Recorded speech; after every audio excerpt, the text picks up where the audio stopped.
Your Majesties, Your Royal Highnesses, Your Royal Highnesses, Peace Prize laureates, Nobel Peace Prize Your Excellencies, distinguished Your guests, Excellencies, ladies, distinguished guests, ladies and gentlemen. The Norwegian Nobel Committee has awarded the Nobel Peace Prize for 2019 to Ethiopian Prime Minister Abiy Ahmed. Prime Minister bestowed upon you the award bestowed upon three major achievements. Your crucial role in creating peace between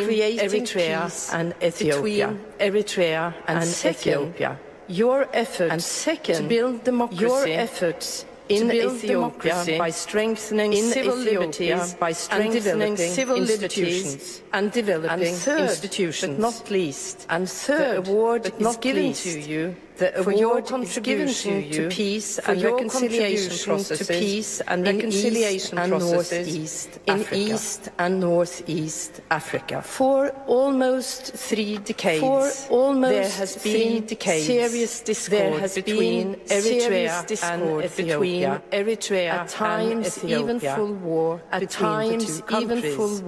between the two countries. The hostilities have involved land disputes, military clashes, along your common borders, and along your common borders in diplomatic and political relations.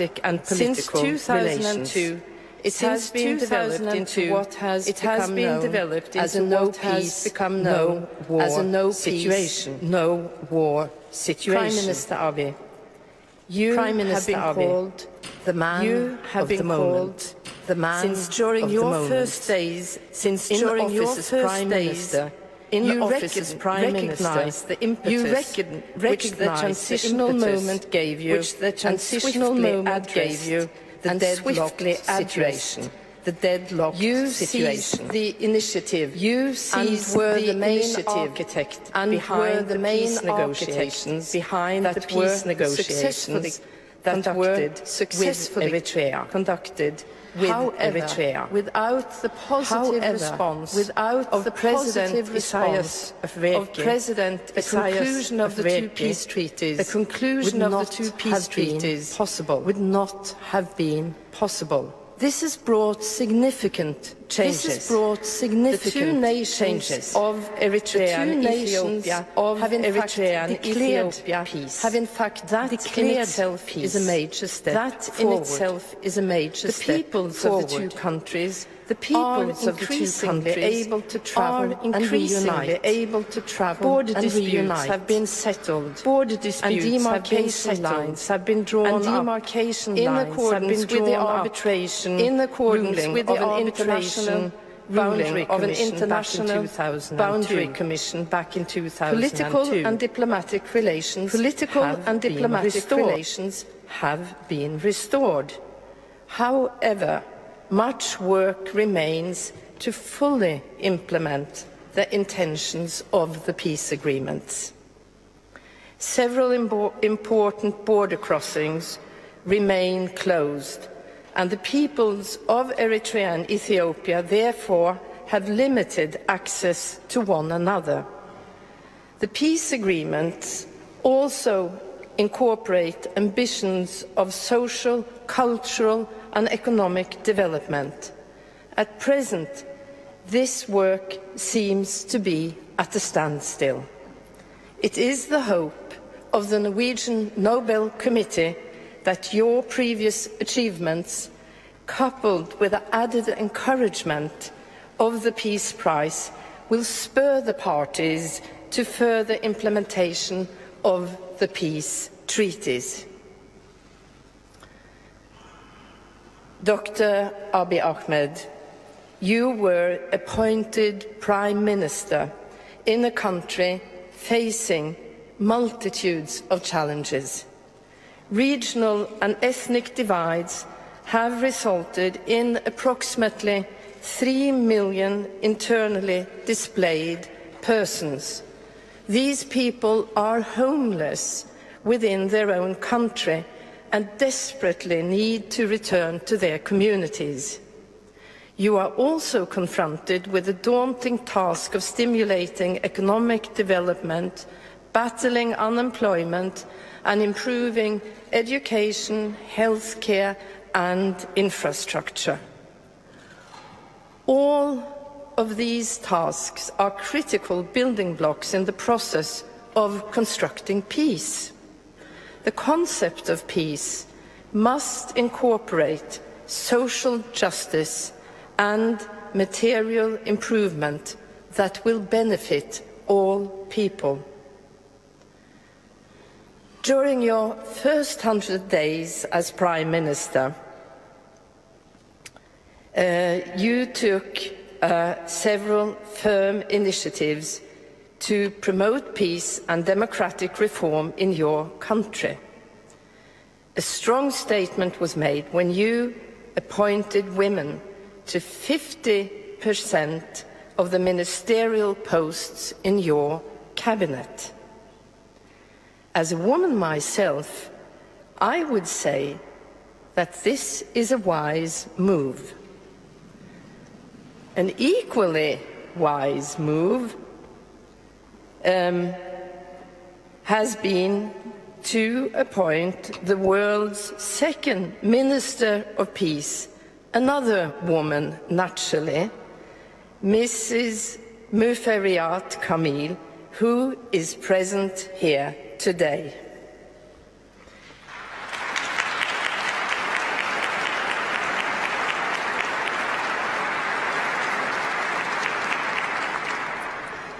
Even the President of Ethiopia is now a woman, in addition to which you have appointed a female Supreme Court Chief Justice. Mr. Prime Minister, lifting the existing state of emergency was a matter of urgency for you. You granted amnesty to thousands of political prisoners, thereby acknowledging that opposition is part of a healthy democratic environment. Knowing that free speech is a cornerstone of democracy, you abolished public censorship and thereby enabled the development of a free and independent press. You have strengthened civil society by taking a strong stance against corruption and bribery in the public sector. You have declared a commitment to hold free and democratic elections, which are a prerequisite for true democracy. The Norwegian Nobel Committee stands behind you and supports you and your efforts for a democratic, peaceful society. In recognizing your work by awarding you the Nobel Peace Prize, we were not expressing an opinion on how or if you should lead the Ethiopian people in the future.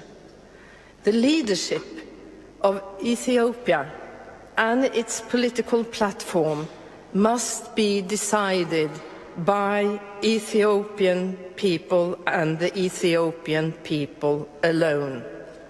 Our award is based on the will of Alfred Nobel, and we recognize your endeavors being in the true spirit of that will.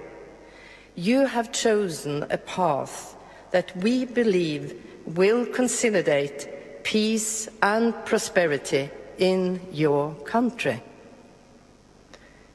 Dr. Abiy Ahmed, we are aware that during the course of your life, you have walked several different paths. You were born into a traditional family of simple means, to a mother who was an Amhara Orthodox Christian, and to a father who was an Oromo Muslim. Diversity seems to be in your origin. As an adult, you had a long military career, including participation in a United Nations peacekeeping operation in Rwanda, and before permanently entering Ethiopian politics, you held the rank of Lieutenant Colonel. On top of that, you have been able to complete your PhD at the Institute of Peace and Security Studies at the University of Addis Ababa. And please permit me to also add a personal trait to your list of merits: your profound humility. You rarely speak publicly of your achievements and your success. The complexity of your background has made you well suited for the third task encompassed in our acknowledgement of your achievements today, namely your work for peace and reconciliation in the East African region. You have put yourself at the disposal of your neighbours in the region to mediate disputes and conflicts. In Sudan, you have mediated between the military regime and the civil opposition to find a transitional solution in the aftermath of Omar al-Bashir's leadership. Your efforts have been much appreciated by the parties involved, and it has resulted in a signing of a draft constitutional declaration which aims at ensuring a smooth transition into civil rule. You have also been engaged in peace and reconciliation talks in South Sudan and have been willing to address the very real need of both Sudan and South Sudan to find and revitalise peaceful solutions to the great troubles that have afflicted their countries. Additionally, you have sought to mediate between Kenya and Somalia in their protracted conflict over rights to a disputed marine area. There is now hope for a resolution to this conflict. And finally, you made crucial contributions to normalising the diplomatic and political relationship between Djibouti and Eritrea. You have, by this, demonstrated an understanding that peace among neighbours is essential in a troubled region. You have made common cause with all the stakeholders from Eritrea, Djibouti, Sudan, South Sudan and Kenya, who have participated in promoting mediation and peaceful resolution. You represent a new generation of African leaders who realise that armed conflict and ethnic hostilities must be resolved by peaceful means. This year's Peace Prize is a recognition of all the efforts made by all the nations and individuals involved. They say that good news rarely arrives from the Horn of Africa. Historically, good news did in fact come from Africa. Ethiopia is the cradle of humankind. The first Homo sapiens emigrated from the territory of your country. In this sense, we are all Ethiopians.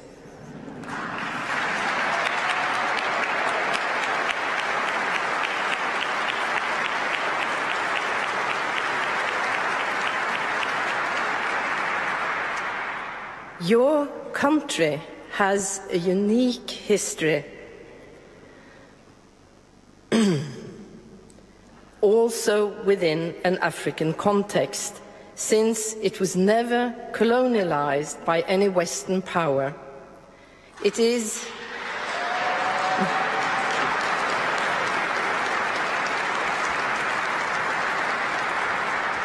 and it is in part for this very reason that Ethiopia is home to the African Union.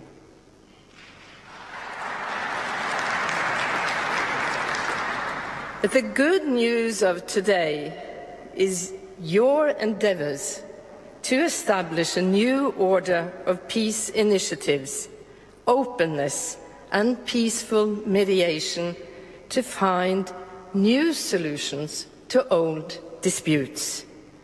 The Norwegian Nobel Committee fully understands that peace is created in cooperation with others. But when we are awarding the Peace Prize to you as an individual, because you have personally made an extraordinary difference across several arenas, it is the totality of your efforts that convinced us that it is you, Mr. Prime Minister, who have made the most significant contribution to peace in the past year. In phrasing my statement this way, I am, in fact, quoting the terms of the will of Alfred Nobel. You have also fulfilled another requirement according to the will, namely to strengthen fraternity, both between peoples and between nations. The first African to receive the Nobel Peace Prize, Albert Luthuli, eloquently expressed the vision of the Peace Prize in his acceptance speech here in Oslo on 10 December 1961. Speaking as a minister of the Church shortly before the Christmas holidays, he said, "May the day come soon when the people of the world will rouse themselves and together effectively stamp out any threat to peace in whatever quarter of the world it may be found. When that day comes, there shall be peace on earth and goodwill amongst men, as was announced by the angels." Albert Luthuli's vision probably exceeded even Alfred Nobel's imagination. But we can use it as an ideal and inspiration to create more justice, more fraternity, and more peace. But if we are to achieve that goal, we must get to work. And that is exactly the job you have taken upon yourself. Thank you.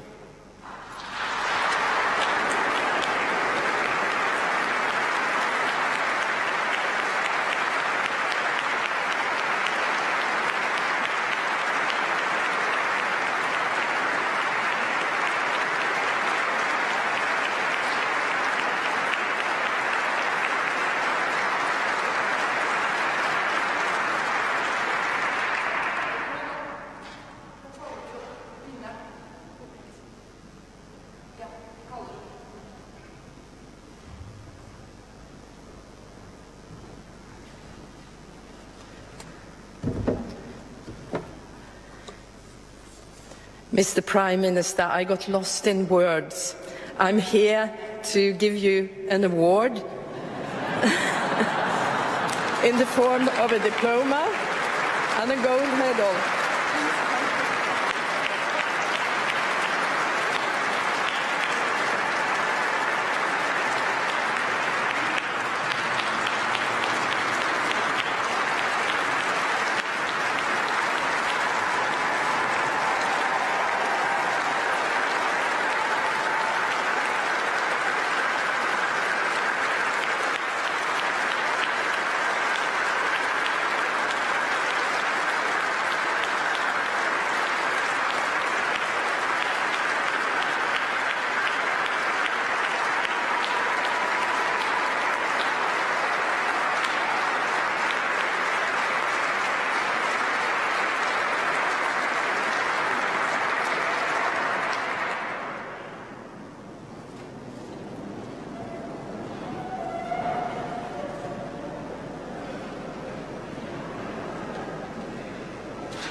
I now call upon the Nobel Peace Prize laureate of 2019 to come forward and give his Nobel lecture. Prime Minister.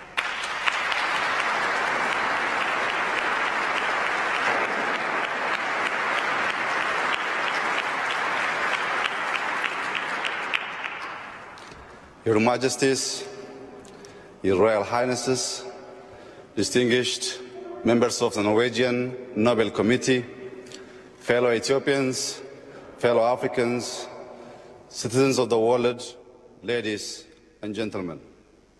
I am honored to be here with you today and grateful to the Norwegian Nobel Committee for recognizing and encouraging my contribution to a peaceful resolution of the border dispute between Ethiopia and Eritrea. I accept this award on behalf of Ethiopians and Eritreans, especially those who made the ultimate sacrifice in the cause of peace. Likewise, I accept this award on behalf of my partner and comrade in peace, President Isaias Afwerki, whose goodwill, trust,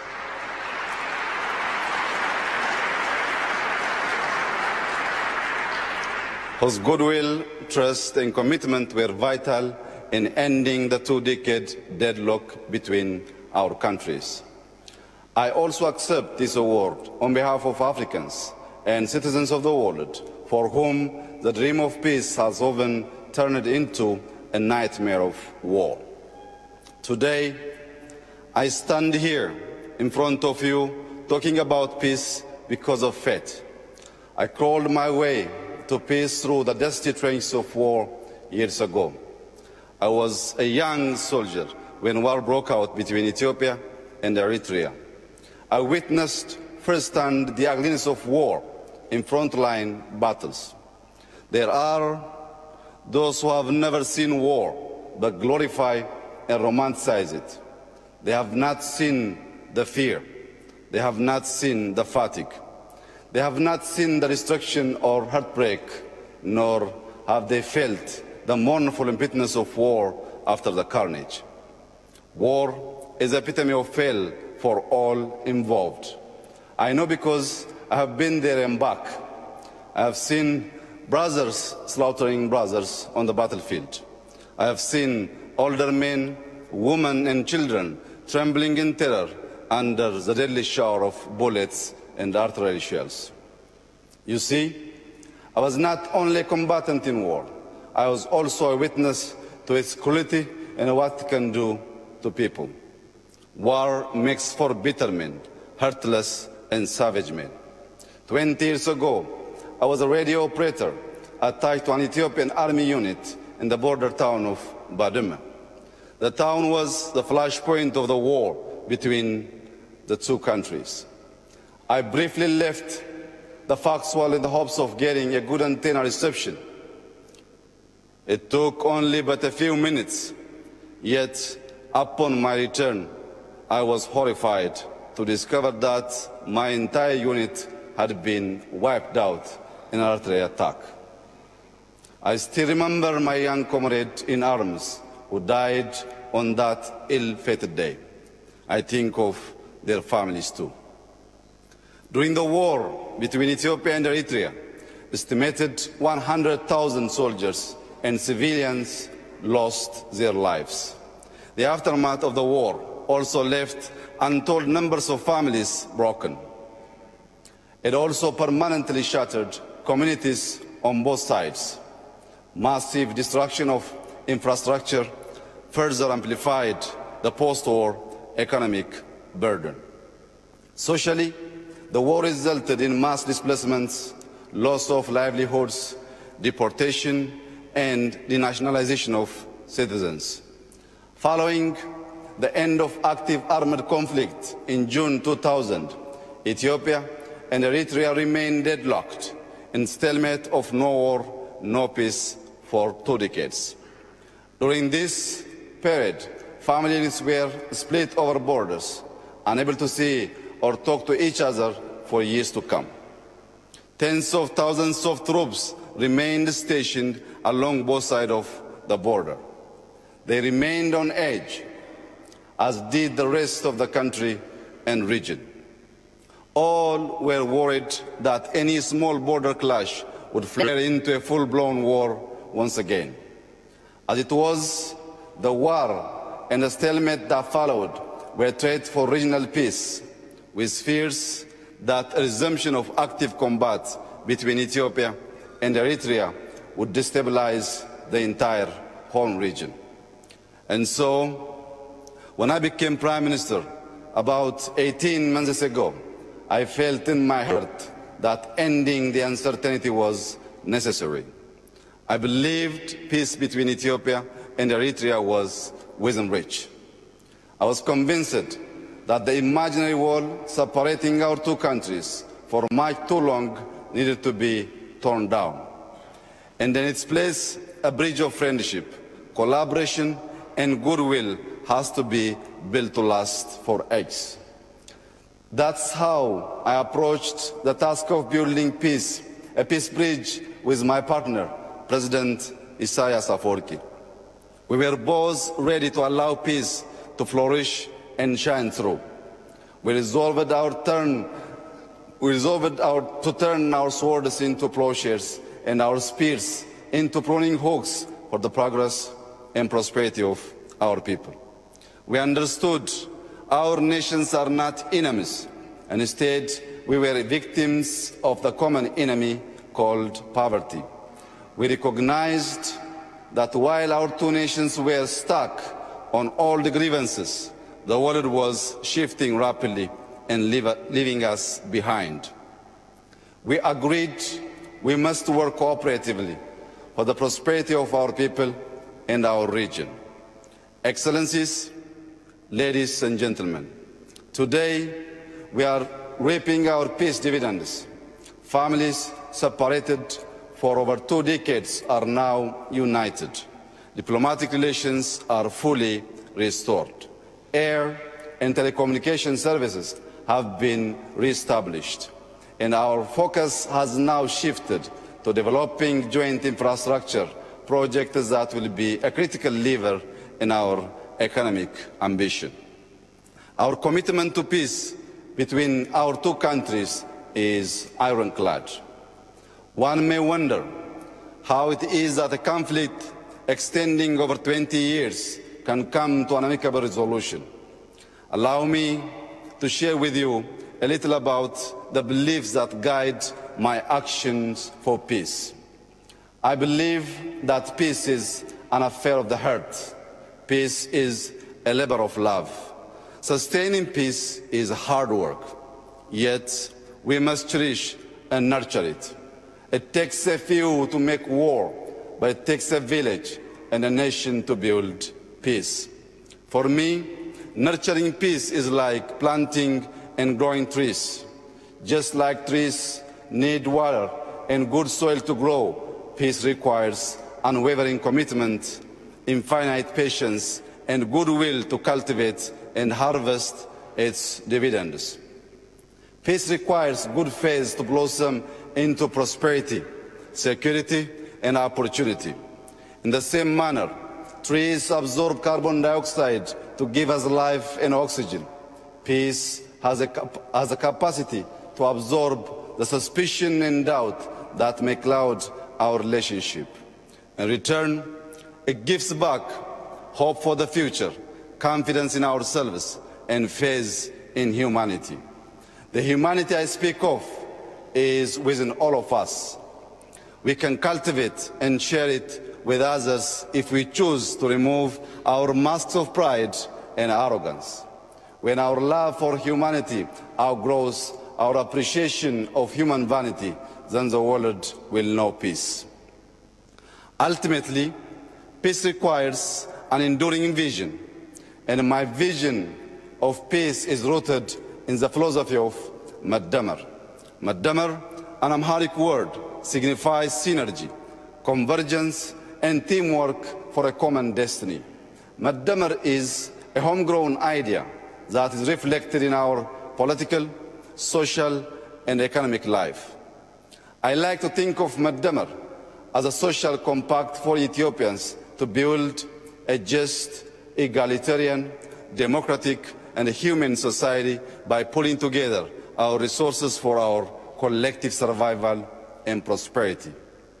In practice, Maddamar is about using the best of our past to build a new society and a new civic culture that thrives on tolerance, understanding, and civility. At its core, Maddamar is a covenant of peace that seeks unity in our common humanity. It pursues peace by practicing the values of love, forgiveness, reconciliation, and inclusion. Excellencies, ladies and gentlemen, I come from a small town called Bashasha, located in the Oromia region of western Ethiopia. It is in Bashasha that the seeds of Maddamar began to sprout. Growing up, my parents instilled in me and my siblings an abiding faith in humanity. Maddamar resonates with the proverb, I am my brother's keeper, I am my sister's keeper. In my little town, we had no running water, electricity, or paved roads, but we had a lot of love to light up our lives. We were each other's keepers.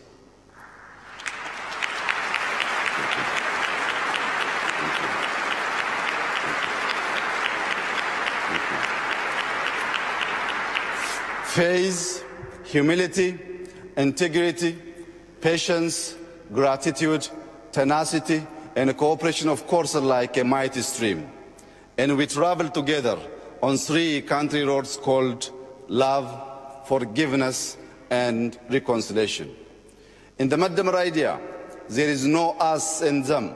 There is only us, for we are all bound by a shared destiny of love, forgiveness, and reconciliation. For the people in the land of origins, in the 13 months of sunshine, Maddamar has always been second nature. Thank you very much. Thank you. Ethiopians maintained peaceful coexistence between the followers of the 2 great religions because we always came together in faith and worship. We, Ethiopians, remained independent for thousands of years because we came together to defend our homeland. The beauty of our Ethiopia is its extraordinary diversity. The inclusiveness of Maddamar ensures no one is left behind in our big extended family. It has also been said, no man is an island, just the same, no nation is an island. Ethiopia's Maddamar-inspired foreign policy pursues peace through multilateral cooperation and good neighborliness. We have an old saying, በሰላም እንድታድር ጎረቤትህ ሰላም ይደር ዮ ኦላን ነገያም ብሎ Thank you. Yo ኦላን ነገያም ብሎ ነጋም ብለኒ It is a saying. Thank you. It is a saying shared in many African languages, which means for you to have a peaceful night, your neighbor shall have a peaceful night as well. The sense of this proverb guides the strengthening of relations in the region. We now strive to live with our neighbors in peace and harmony. The Horn of Africa today is a region of strategic significance. The global military superpowers are expanding their military presences in the area. Terrorist and extremist groups also seek to establish a foothold. We don't want the Horn to be a battleground for superpowers nor a hideout for the merchants of terror and brokers of despair and misery. We want the Horn of Africa to become a treasury of peace and progress. Indeed, we want the Horn of Africa to become the horn of plenty for the rest of the continent. Excellencies, ladies and gentlemen, as a global community, we must invest in peace. Over the past few months, Ethiopia has made historic investments in peace, the returns of which we will see in years to come. We have released all political prisoners.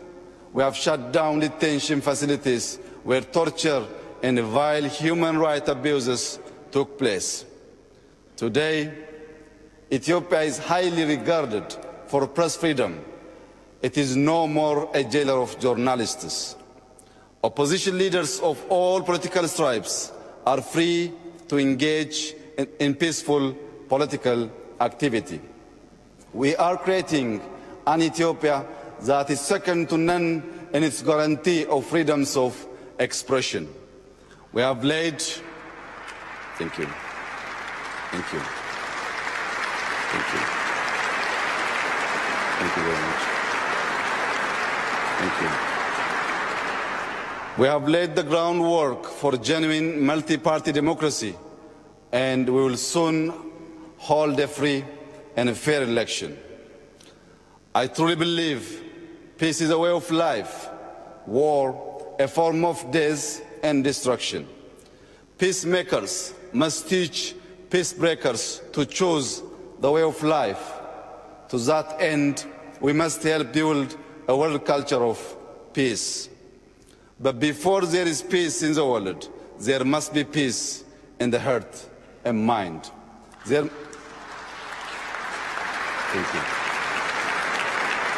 Thank you. There must be peace in the family, in the neighborhood, in the village, in the towns and cities. There must be peace in and among nations. Excellencies, ladies and gentlemen, there is a big prize for enduring peace. A famous protest slogan that proclaims no justice, no peace, calls to mind that peace thrives and bears fruit when planted in the soil of justice. The disregard for human rights has been the source of much strife and conflict in the world. The same holds in our continent, Africa. It is estimated that some 70% of Africa's population is under the age of 30. Our young men and women are crying out for social and economic justice. They demand equality of opportunity and an end to organized corruption. The youth insist on good governance, based on accountability and transparency. If we deny our youth justice, they will reject peace. Standing on this world stage today, I would like to call upon all my fellow Ethiopians to join hands and help build a country that offers equal justice, equal rights, and equal opportunities for all its citizens.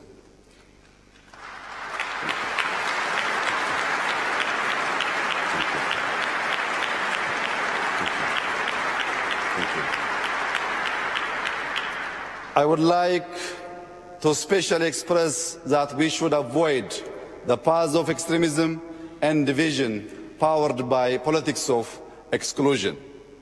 Our accord hangs in the balance of inclusive politics. The evangelists of hate and division are wreaking havoc in our society using social media. They are preaching the gospel of revenge and retribution on the airwaves.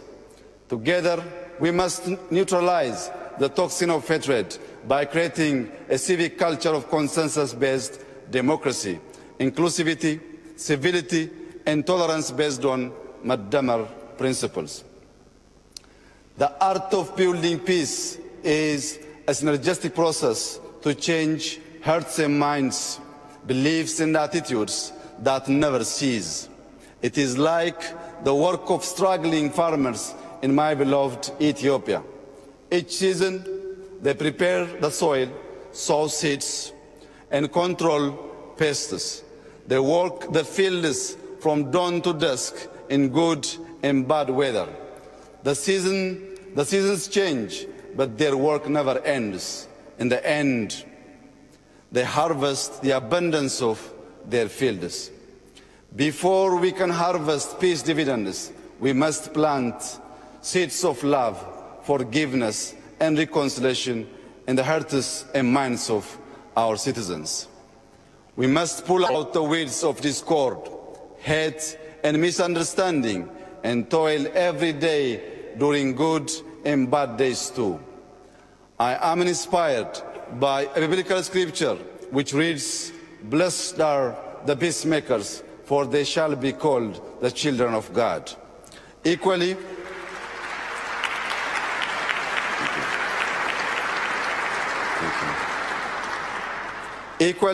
I am also inspired by Holy Quran verses which reads, "Humanity is but a single brotherhood, so make peace with your brethren."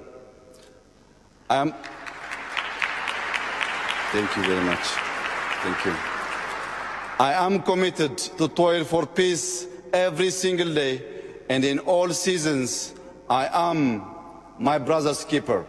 I am my sister's keeper too. I have promises to keep before I sleep. I have miles to go on the road of peace. As I conclude, I call upon the international community to join me and my fellow Ethiopians in our Maddamar-inspired efforts of building enduring peace and prosperity in the Horn of Africa. Salam ለሁላችን ነገኝ ሁንደ ኬኛ ፈተው. Peace shall be upon all of us. Thank you very much.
የሚሰርቅ ግን ይህ ነው ወይ አገር ማለት?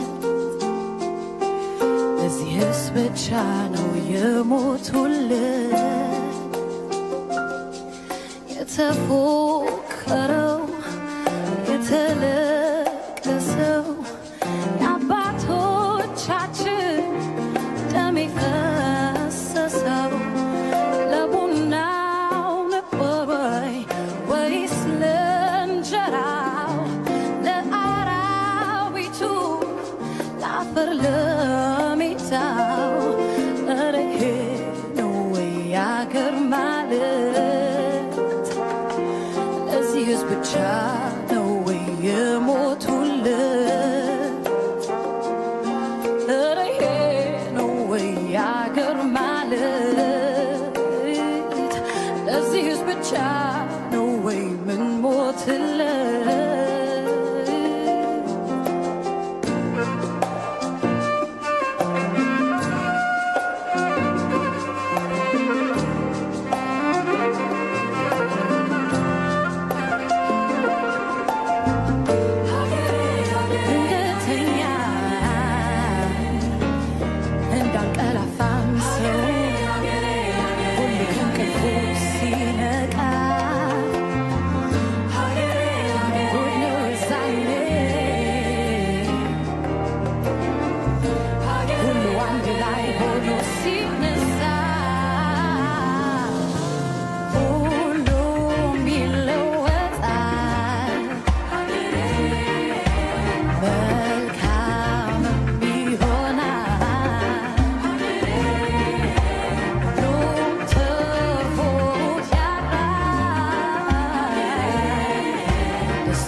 Well done.